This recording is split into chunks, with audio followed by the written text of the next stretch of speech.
Hi, I'm Bryan with Whistler, and in this video I'm going to show you how to clear the 4-00 error from your scanner. The 400 error most often shows up on the base mobile scanners like the TRX2 after the scanner has been sitting unused for long periods of time. For example, when it's brand new out of the box is one situation where this error can occur. The error can show up on the handheld units or due to other reasons, but the way to fix it is the same either way. The first thing you'll want to do is disconnect the USB cable if it's connected, and then unplug the power cord from the base units, or remove at least one battery from the handheld units. Once all power has been removed from the scanner, leave the power disconnected, then press and hold the power button down for 30 seconds.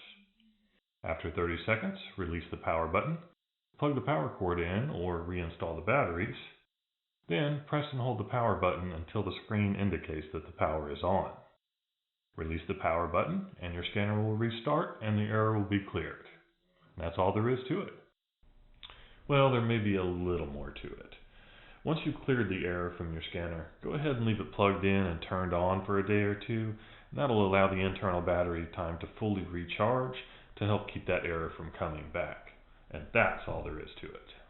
You can check out our channel for more videos like this. If you have a question you'd like us to answer, go ahead and leave a comment down below.